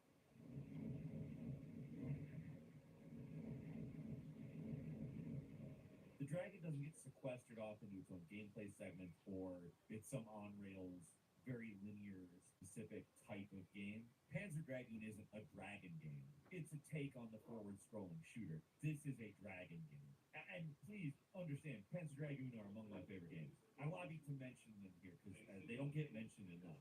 But like the dragon games aren't even like the most amazing games or anything. The bar is just really low on what a dragon game is. The hopes of a new dragon game ever coming out are basically zero, but maybe Larian could do a Divinity 2 sequel that has dragon riding. Probably wouldn't be as good as Draken, but it's the next best thing. I don't think is going to happen, but Draken, that's a halfway decent game about dragon riding, you know.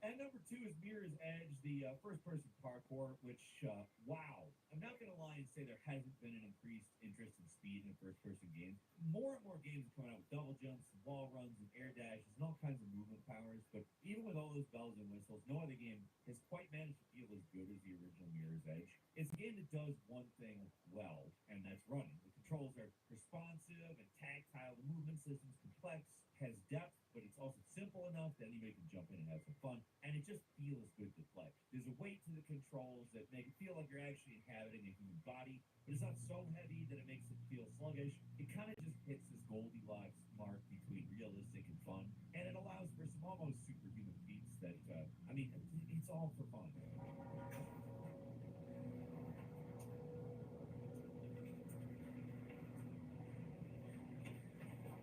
The story is a vague, kind of nothing burger, and the shooting mechanics feel out of place, but the visuals are just as striking as ever, and the actual parkour action is the best out there, period, even after all these years.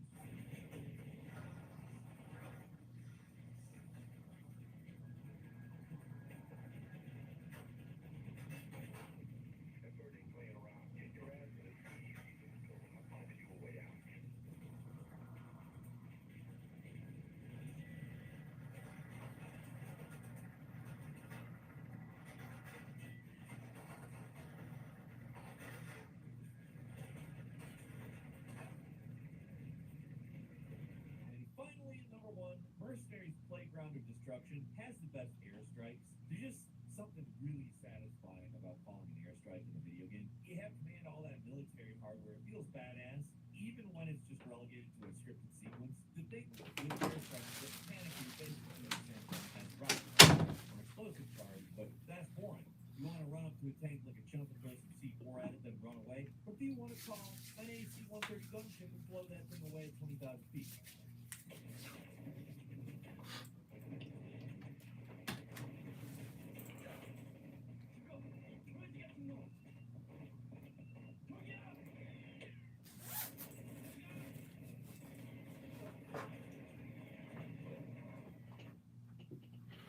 All right, we back.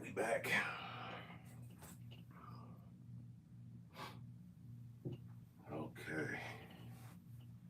Doing the Dark Ages, huh?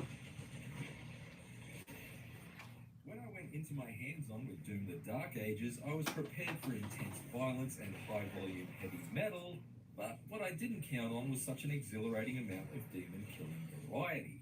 By the end of my 2-hour demo, I'd used a sawtoothed shield to slice through demons like it was Beelzebub's Beyblade, stomped around a war-ravaged city as a colossal mecha slayer, and even brought a snarling cyber demon to an explosive end by breathing fire directly down its throat with my faithful dragon steed. Talk about a heartwarming moment.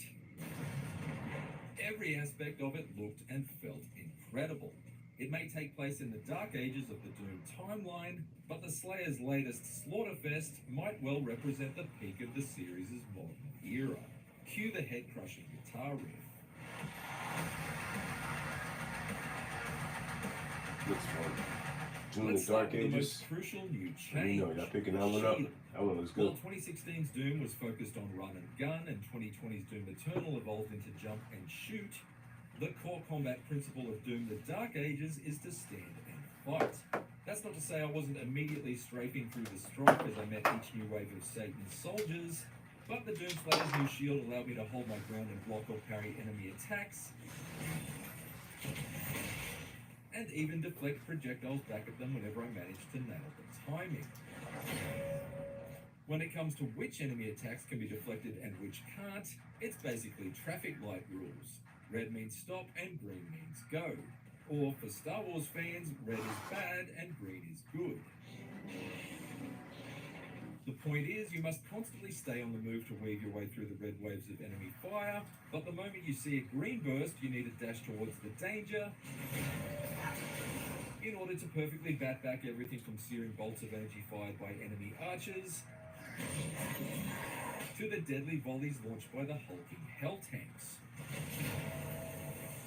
It introduces a welcome new test of your timing and positioning on top of the already high-intensity gunplay, which has also been revitalized by an awe-inspiring arsenal that includes a machine gun that crushes skulls and spits out shards of bone, and just might be the most heavy metal weapon ever conceived.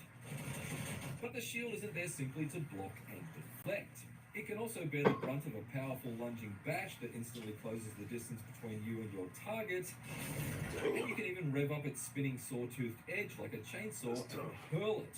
The shield will pinball through crowds of weaker enemies like the imps, or it can be lodged straight into the sternums of the beefier imp walkers to stun lock them in place while you mop up the lesser minions around them. The Slayer's shield can also work in tandem with your bulging bag of boomsticks in some incredibly satisfying ways.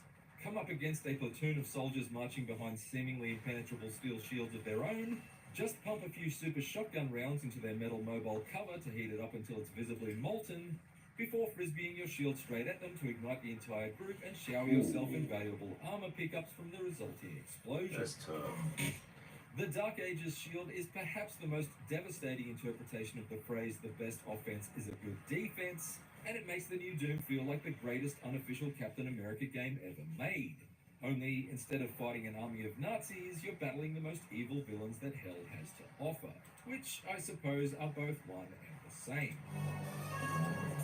At any rate, no sooner had I settled into the Dark Ages' sensational new shield-wielding combat system than I was suddenly whisked into the cockpit of a massive mecha slayer to take on the tallest terrors to ever emerge from a hell portal.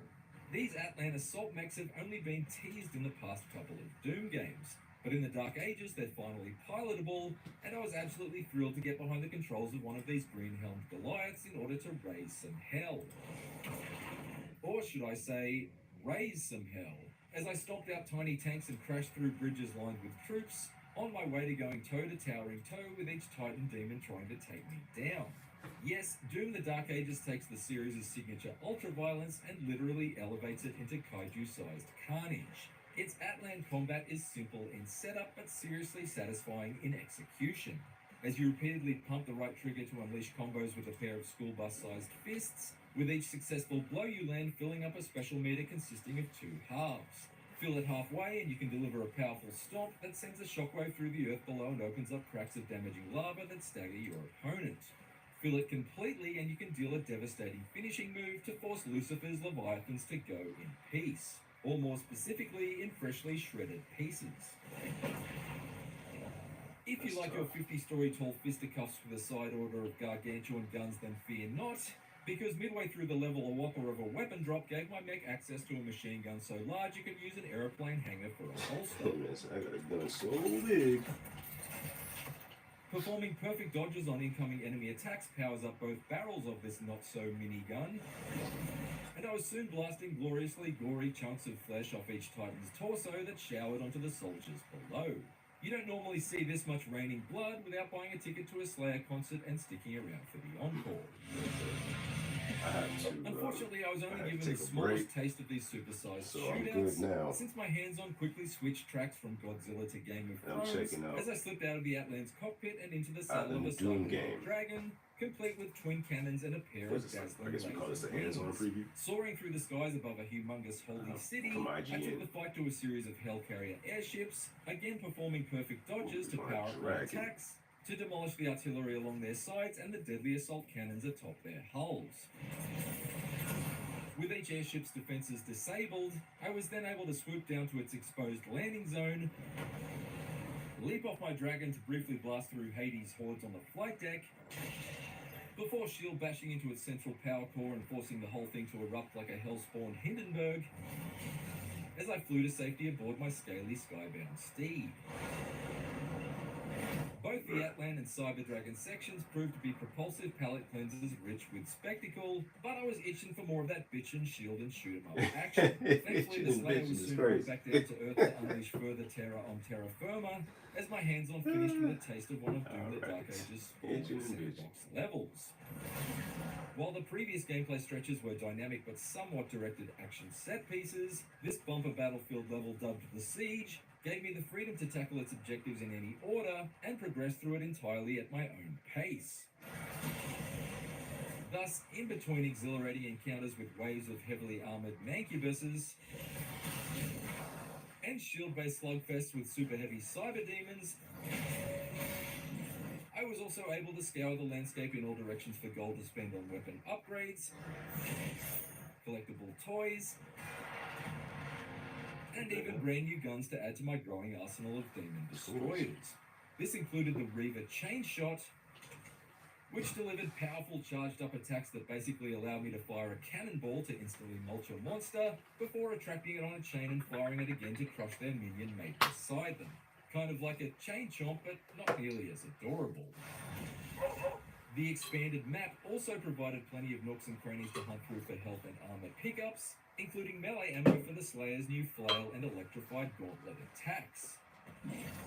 That's right, as if the Slayer wasn't already badass enough, he now manually reloads his punches like he's Henry Cavill in the bathroom brawl scene from Mission Impossible Fallout. The overall impression I got from the Dark Ages Siege map is that, although it's large in size, it's incredibly dense with breathtaking discoveries and diverse encounters. Some open field fights locked mini-bosses behind a morale meter, keeping them immune to my attacks until I'd hustle to take out a few dozen of their underlings.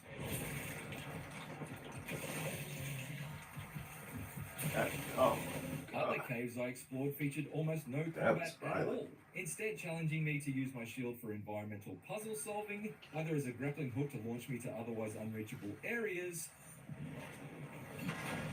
or a tool to manipulate the controls of a variety of arcane machines. There were wonderful surprises almost everywhere I looked, but also some not so wonderful ones, like this giant tentacle that suddenly emerged from the ground beneath my feet in a swamp area and turned me from unstoppable beast to recently deceased in an instant. With that, my time in the Slayer's combat boots was up, and what a brief but utterly brilliant ride it had been. If this small taste is anything to go by, then I'm pretty sure that the only reason id Software is calling this one Doom the Dark Ages is because the title of The Ultimate Doom was already taken 3 decades ago. From its satisfying shield-based combat shake-up and enticing sandbox-level structures, to its Pacific Rim-rocking skyscraper-sized beatdowns and its dazzling dragon-riding dogfights, the team behind Doom the Dark Ages is seemingly throwing everything but Hell's Kitchen sink into making this the biggest and best campaign seen to date in the seminal shooter series. But it's also set to be the most accessible. If you've ever wanted in on the wanton demon destruction but have previously been too intimidated to try, Doom the Dark Ages looks to have you covered.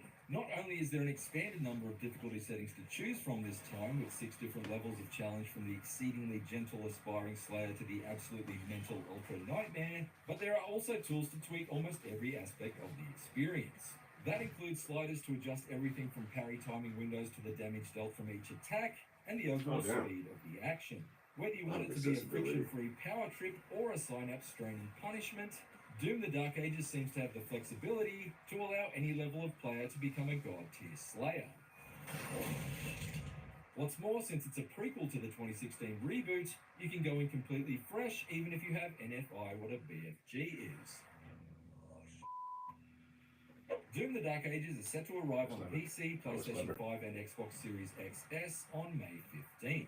Until then, if you want a daily dose of Doom, you could just spend a few minutes scrolling through social media. Every day's just a little bit worse. But if you want more Doom the Dark Ages, be sure to check out our interview with the team at id Software and the gameplay overview trailer. And for everything else, rip and tear into IGN.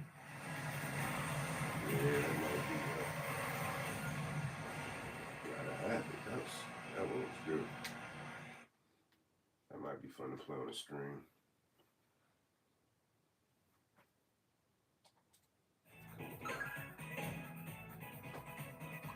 Ten best recent video game remasters. That's what I'm watching right now. Welcome to Watch Mojo, and today we're counting down our picks for the top 10 greatest video game remasters of the decade so far. Shadow of the Colossus. I gotta play that joint, bro. Number 10, Diablo 2 Resurrected. All who oppose me, beware. As Blizzard Entertainment began its villain arc in the 2020s with flubs like Warcraft 3 Reforged and Diablo Immortal, Diablo 2 Resurrected was one of the few things it did rather well. For the first time ever, console players could finally experience this legendary action RPG that was once only ever playable on PC and Mac.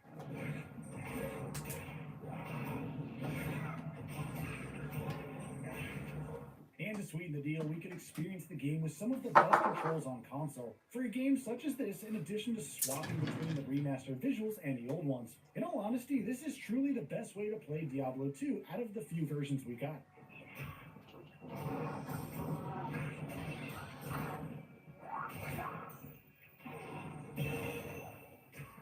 Number 9, Sonic X Shadow Generations. I won't let you get away. I need to pick this up. Sonic Okay, that's Generations a was list. already a massive game with its seemingly endless buffet of classic levels from both 2D and 3D Sonic games. But Sonic X Shadow Generations turns the 2011 game into an even beefier package. Now you have an entire campaign dedicated to Shadow the Hedgehog, and you'll get to relive plenty of moments from Sonic Adventure 2, 2005's Shadow the Hedgehog, Sonic Heroes, and more. We even got a DLC level dedicated to the Sonic 3 movie with Keanu Reeves reprising his role as Shadow. All right, a beautiful pursuit. It looks like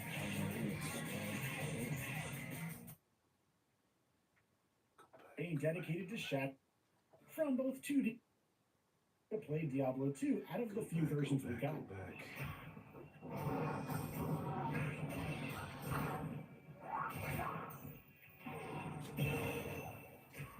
Number 9, Sonic X Shadow.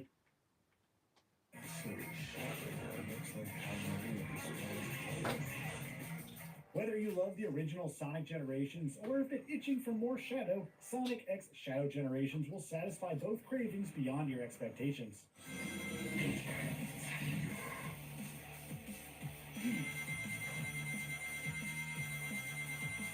Number 8, Catherine Full Body. Right, I got it. Really, we would have settled for a simple port for this one. Catherine was one of the most captivating games Atlas ever put out, with its unique puzzle-based gameplay and compelling story about romance. That was, I think, on PS3. Number 8, Catherine Full Body. Right, I got it. Really, we would have settled for a simple port for this one. Catherine was one of the most captivating games Atlas ever put out, with its unique puzzle-based gameplay and compelling story about romance, commitment, and the complicated concept that is love. What Catherine Full Body does differently is wedge a third romance option into the story, along with 5 brand new endings, more animated cutscenes to further flesh out characters. No one gets things perfect the first time around. I guess you're right. I'll have to keep practicing. Yeah, if the bar doesn't go out of business by then. And the number of levels to challenge your intellect has doubled to more than 500. Of course, there are also some touch-ups and visuals along with an expanded soundtrack. What more could you ask for from a remaster labeled as the Full Body Edition?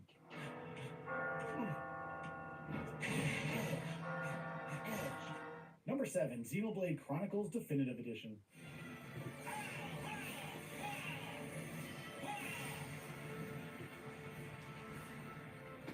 Upon first seeing Xenoblade Chronicles Definitive Edition, we were gobsmacked to learn that this was not a remake of the first game. The drastic change and improvements in its graphics and art style make the original game seem archaic in comparison. Even more impressive is how it makes the original game better with all of the quality of life improvements we saw in Xenoblade Chronicles 2.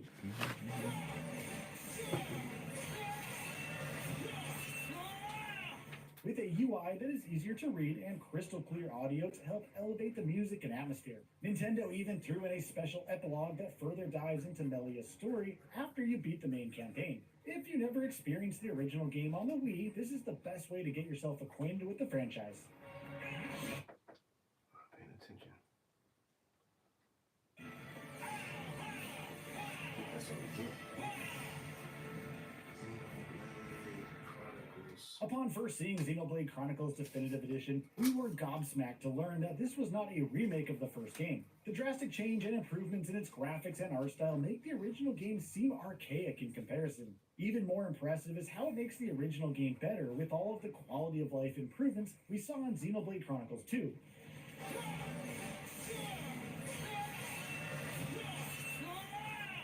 With a UI that is easier to read and crystal clear audio to help elevate the music and atmosphere. Nintendo even threw in a special epilogue that further dives into Melia's story after you beat the main campaign. If you never experienced the original game on the Wii, this is the best way to get yourself acquainted with the franchise.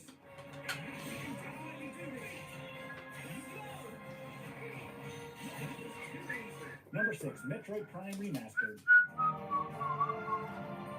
Yes, sir. Playing that right now. Now, when it comes to remasters, few games have been as accommodating as Metroid Prime Remastered. See, we can go on all day about how so much of the game looks as if it was built from scratch, between the character models and texture work. What really wows us the most is the integration of 3 very distinct control schemes.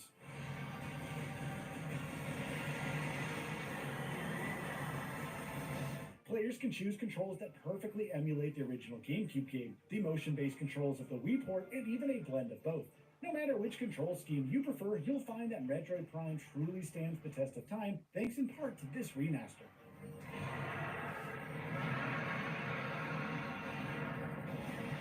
Number 5, Uncharted: The Nathan Drake Collection.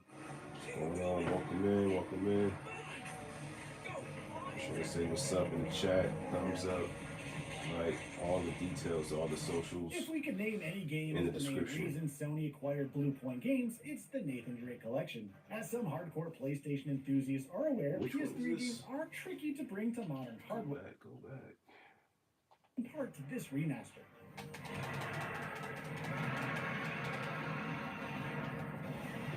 Number 5, Uncharted: The Nathan Drake Collection.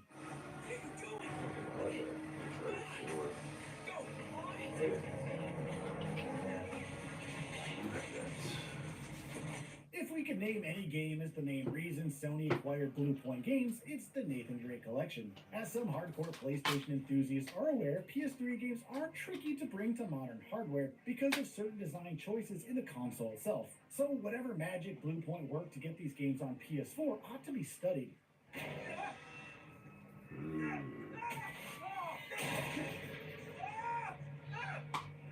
All 3 of the original Uncharted games are forever preserved and in greater detail than ever before. With this collection, you can relive Nathan Drake's adventures at a crispy 60 frames per second, with supreme controls and not a technical hiccup to be found anywhere. Any PlayStation fan would be remiss to not experience this trilogy. I wasn't aware of the difficulty to get games from the PS3 onto new hardware. I guess that means I should start holding on to PS3 games. Or Number 4, looking out Ninja for 'em. Gaiden 2 Black. Didn't know that was an issue. With Koei Tecmo having lost the source code to Ninja Gaiden 2 ages ago, it's a miracle that this game was even released. Ninja Gaiden 2 Black falls under a similar category as Metroid Prime Remastered, in that it looks like it was completely remade.